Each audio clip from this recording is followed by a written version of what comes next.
अनोखा गिफ्ट कहकर शरद ने शिवी को तलाक और बदले में शिवी ने शरद को ऐसा ही एक अनोखा गिफ्ट दिया जिसे देखकर शरद की आंखों के सामने अंधेरा छा गया। अरे, इसे तुमने क्यों छुआ?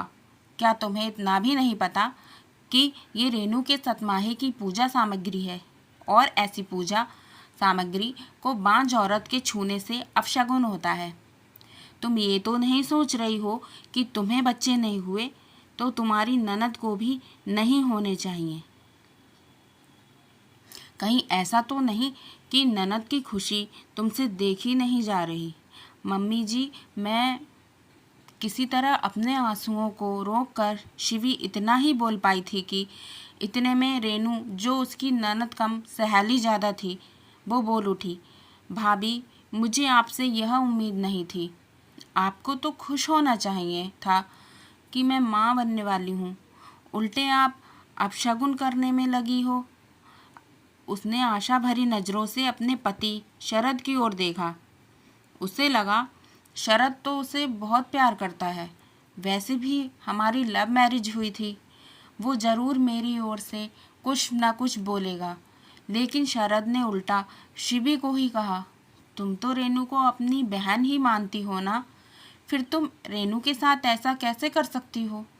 कोई भी महिला सास और ननद के ताने एक बार सहन कर सकती है, लेकिन यदि उसका पति जिस पर उसने अपना सब कुछ न्यौछावर कर दिया हो, ये सोच बांझ होने के नाते वो पूजा सामग्री को तो हाथ नहीं लगा सकती थी, लेकिन बहू होने के नाते घर के सभी काम पूरी जिम्मेदारी से करने थे, चाहे उसका मन अंदर ही अंदर कितना भी दुखी हो रहा हो। जिसके साथ 7 जन्मों तक साथ निभाने की कस्में खाई, यदि वो ही ऐसे ताने मारे तो शिवी रोते रोते चुपचाप किचन में काम करने लगी। वो सोचने लगी कि वो माँ नहीं बन सकती, इसमें उसकी क्या गलती है? माँ बनना या ना बनना नारी के खुद के हाथ में तो नहीं है ना।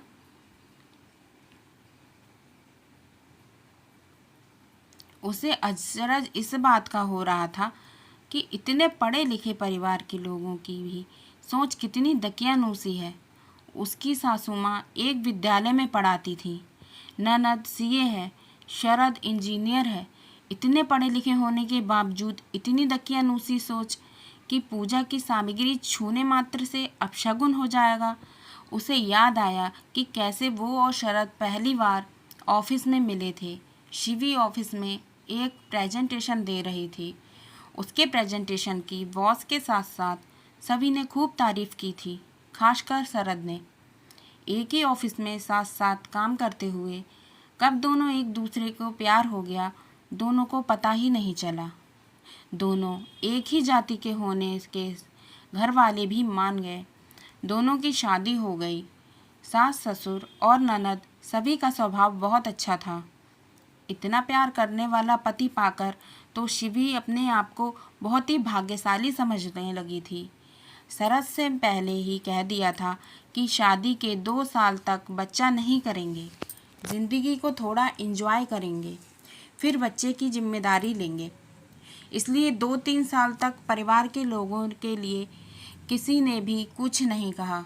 लेकिन 5 साल होते ही घर के सभी के ताने शुरू हो गए।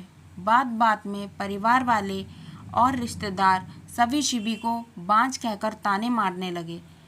शरद पहले तो कुछ नहीं बोला, लेकिन अब तो वो भी शिवी से बेरुखी से पेश आने लगा था। ऑफिस में तो सबके सामने सामान्य रहता, लेकिन घर आते ही चुप्पी साध लेता। सिर्फ काम पूर्ति बात करता, जिससे दैनिक कार्यों में विघ्न न आए। ऐसा लगता ही नहीं कि दोनों पति पत्नी हैं और एक ही घर में रहते हैं। शिवी का मन चित्कार कर उठता, लेकिन फरियाद करे भी तो किससे। उसे लगता था कि शरद को भी बाप न बन पाने का दुख है। थोड़े दिनों में वो सहज हो जाएगा। आज शिवी की 7वीं सालगिरह थी। उसे लगा कि आज शरद अपनी चुप्पी तोड़कर उसे बधाई जरूर देगा। उसने शरद की पसंद का नाश्ता बनाया, नई क्रॉकरी में नाश्ता दिया, लेकिन शरद ने चुपचाप नाश्ता किया और बिना एक शब्द बोले ऑफिस के लिए निकल गया। शिवी ने तबीयत का बहाना करके ऑफिस से छुट्टी ले ली थी ताकि डिनर अच्छे से तैयार करके बेडरूम को भी बहुत अच्छे से सजाकर वो शरद को सरप्राइज़ देना चाहती थी। शरद ने एक बार पूछा भी नहीं कि तुमने ऑफिस से छुट्टी क्यों ली, क्या तुम्हारी सचमुच तबीयत खराब है? शिवी ने डिनर में मटर पनीर, शाही पनीर, भिंडी की सब्जी, पुलाव, पूड़ी, दाल की कचौड़ी, रसमलाई आदि बनाए। बेडरूम को गुब्बारे, लाइट्स और फूल आदि से सजाया। खुद शरद के पसंद की लाल साड़ी पहनकर अच्छे से तैयार हुई। उसे पूरी आशा थी कि आज शरद जरूर अपनी चुप्पी तोड़कर मुझसे बात करेगा। मैं उसे बच्चा गोद लेने के लिए मना लूँगी। शाम को जब शरद घर आया तो उसने शिवी की ओर नज़र उठाकर भी नहीं देखा। उसने सोचा शायद बेडरूम में जाकर फिर विश करेगा। बेडरूम की इतनी सजावट देखकर भी शरद चुप ही रहा। उसका वो रोज़ का रूटीन, मोबाइल और वो। उसने पहल करते हुए कहा, सालगिरह की बहुत बहुत बधाई शरद। फिर भी शरद चुप। अब शिवी का धैर्य जवाब देने लगा, शरद मैं आपसे कुछ कह रही हूँ। आज हमारी शादी की सालगिरह है। वो मनहूस दिन मैं कैसे भूल सकता हूँ। इस दिन तो एक बांझ औरत मेरे गले पड़ी थी। हम एक बच्चा भी तो गोद ले सकते हैं ना, किसी तरह अपने आप पर काबू रखकर शिवी ने कहा। इस विषय पर हमारी कई बार बहस हो चुकी है। मैंने कितनी बार कहा है कि मैं किसी और के बच्चे को, किसी और के खून को नहीं अपना सकता। मुझे और हमारे परिवार को मेरा अपना बच्चा चाहिए, जो तुम नहीं दे पा रही हो। खैर, हमारी शादी की सालगिरह है, इसलिए मैं तुम्हारे लिए एक अनोखा गिफ्ट लेकर आया हूँ। अनोखा गिफ्ट? शिवी ने सोचने लगी कि जो व्यक्ति मुझसे लगातार खरी खोटी सुना रहा है, वो व्यक्ति मेरे लिए कौन सा अनोखा गिफ्ट लेकर आया होगा। शरद ने उसे एक लिफाफा पकड़ाया। शिवी ने उत्सुकता से लिफाफा खोला तो उसमें तलाक के कागजात थे। शिवी को विश्वास ही नहीं हो रहा था। जो शरद प्यार की बड़ी बड़ी डींगे हाँकता था, हर परिस्थिति में साथ देने की बातें करता था, वो एक बच्चे के लिए उसे तलाक दे रहा है। शिवी की आंखों के सामने अंधेरा छाने लगा, लेकिन जल्द ही उसने अपने आप को काबू किया और तुरंत तलाक के कागजात पर हस्ताक्षर कर दिए, क्योंकि जिस व्यक्ति के दिल में उसके लिए रत्ती भर भी प्यार नहीं बचा था, उसके उस व्यक्ति के साथ रहने से क्या फ़ायदा। दूसरे ही दिन शिवी ने वो घर छोड़ दिया। शरद को उसकी मन मांगी मुराद मिल गई। थोड़े ही दिनों में कोशिश करके शिवी ने अपना ट्रांसफ़र कंपनी की दूसरी शाखा में करवा लिया, क्योंकि अब शरद के साथ एक ही ऑफिस में काम करके वो अपने काले अतीत को याद नहीं करना चाहती थी। तलाक के 1 महीने बाद ही शरद ने दूसरी शादी कर ली। साल भर में ही शरद को एक बेटा होने की खबर शिवी को मिली। शिवी को नीचा दिखाने के लिए शरद ने बेटा होने की खुशी में जो पार्टी रखी थी, उसमें उसने शिवी को भी निमंत्रण दिया। वो गर्व से शिवी को अपना बेटा दिखाना चाहता था। पार्टी में शरद ने शिवी से कहा, देखा, तुमसे तलाक लेने का मेरा निर्णय सही था ना? मैं बाप बन गया हूँ। पापा बनने की बहुत बहुत बधाई शरद। शिवी ने सामान्य रहते हुए जवाब देकर उसे एक लिफाफा देते हुए कहा, पापा बनने की खुशी में मेरी ओर से एक अनोखा गिफ्ट। अनोखा गिफ्ट शब्द सुनकर शरद को झटका लगा, क्योंकि सालगिरह पर अनोखा गिफ्ट कहकर शरद ने शिवी को तलाक के कागजात दिए थे। आज शिवी उसे क्या अनोखा गिफ्ट दे सकती है, ये सोचते हुए उसने लिफाफा खोला। जैसे ही लिफाफे में रखा कागज उसने पढ़ा तो उसके पैरों तले की ज़मीन खिसक गई। उसका खुद पर का कंट्रोल छूटने लगा। दिसंबर के कड़ाके की ठंड में वो पसीने से भीग गया।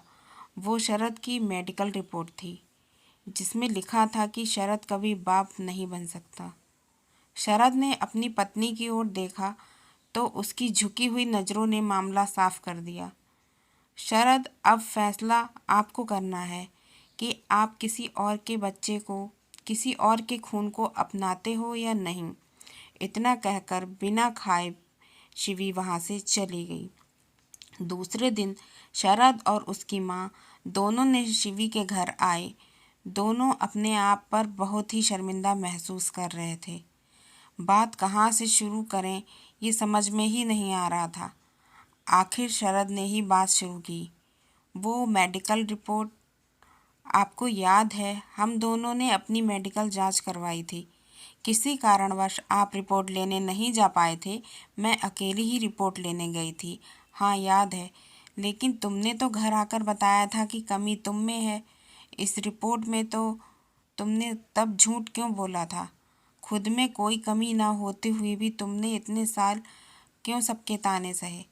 मैंने भी तुम्हें बहुत सताया, फिर भी तुम कुछ नहीं बोली। आखिर क्यों शिवी? क्योंकि मैं आपसे बहुत ज़्यादा प्यार करती थी। यदि आपको सच्चाई पता चल जाती तो आप बर्दाश्त नहीं कर पाते। आप अंदर ही अंदर टूट जाते। मैं अपने प्यार को टूटता हुआ नहीं देख सकती थी। मेरा क्या, मुझे तो ताने सुनने की आदत पड़ गई थी। लेकिन सच बताऊं तो मैं भी ताने सुनने को तैयार थी। लेकिन आपकी चुप्पी, आपके ताने सुनने की हिम्मत मुझ में नहीं थी। जब मैंने तलाक के कागजात दिए तो तुम सच्चाई बता सकती थी। शरद, गलती मेरी ही है।